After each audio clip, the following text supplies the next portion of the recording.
ان کا اصل نام عبدالرحمن ہے اور حضرت اسرافیل علیہ السلام اللہ رب العزت کے سب سے قریب تر فرشتے ہیں. یعنی جسمانی طور پہ اللہ رب العزت کے اگر کوئی سب سے قریب ہے تو حضرت اسرافیل علیہ السلام ہیں. حضرت اسرافیل علیہ السلام اور اللہ رب العزت کے درمیان 70 نور کے حجاب ہیں. جب سے حضرت اسرافیل علیہ السلام کو پیدا کیا گیا ہے اس وقت سے وہ اللہ تعالیٰ کے سامنے صف بستہ کھڑے ہیں اور انہوں نے کبھی نظر اٹھا کے بھی نہیں دیکھی، اور اگر وہ نور کے ان حجابوں میں سے کسی حجاب کے قریب جائیں تو وہ جل جائیں. حضرت اسرافیل علیہ السلام جو ہیں ان کے بالکل سامنے لوح محفوظ بھی ہے، اور لوح محفوظ میں جب اللہ رب العزت کوئی حکم دیتے ہیں، کوئی حکم فرماتے ہیں تو وہ لوح محفوظ بلند ہو جاتی ہے، اور حضرت اسرافیل علیہ السلام وہ حکم دیکھنے کے لیے اپنے پیشانی کو حرکت دیتے ہیں، اور اس میں جو بھی حکم ہوتا ہے وہ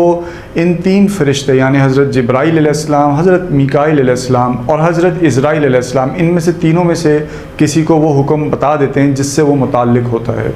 ادھر میں آپ کو لوح محفوظ کے بارے میں بھی بتاتا چلوں کہ لوح محفوظ کے جو پرچے ہیں وہ سرخ یاقوت کے بنے ہوئے ہیں، اور اس کا جو قلم ہے وہ نوری ہے،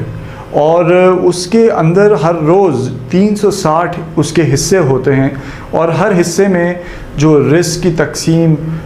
کس کو عزت دینی ہے، کس کو ذلت دینی ہے، کس کو حیات دینی ہے، کس کو موت دینی ہے، یہ تمام جو اہم فیصلے ہیں وہ اس میں درج کیے جاتے ہیں.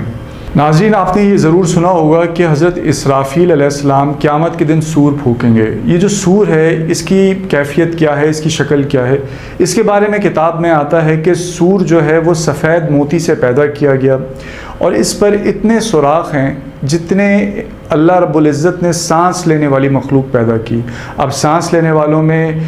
چونٹیاں بھی آ جاتی ہیں، انسان بھی آ جاتے ہیں، جنات بھی آ جاتے ہیں، فرشتے بھی آ جاتے ہیں. جتنی بھی ایسی مخلوقات ہیں جو سانس لیتی ہیں وہ اتنی تعداد میں اس میں سوراخ ہیں، اور وہ ایک سوراخ سے کوئی 2 روحیں نہیں جا سکتی، ایک ہی روح جا سکتی ہے. اس سے آپ اندازہ لگائیں جب سے اللہ رب العزت نے زمین و آسمان کو پیدا فرمایا، اور جب سے فرشتوں کو پیدا فرمایا، اور قیامت تک جتنے بھی اللہ تعالیٰ کی مخلوقات ہیں جو سانس لیتی ہیں، جو لیونگ تھنگ جسے کہہ سکتے ہیں، تو یہ جتنے بھی ہیں اس تعداد میں اس سور کے اوپر سوراخ ہیں، اور اس کے وسط میں، اس کے بیچ میں ایک بہت بڑا گولائی کی شیپ میں ایک گولائی ہے جو کہ زمین اور آسمانوں کے سائز کے برابر ہے، اور اس کے اوپر حضرت اسرافیل علیہ السلام کا منہ ہے. ناظرین، ادھر میں آپ کو یہ بتاتا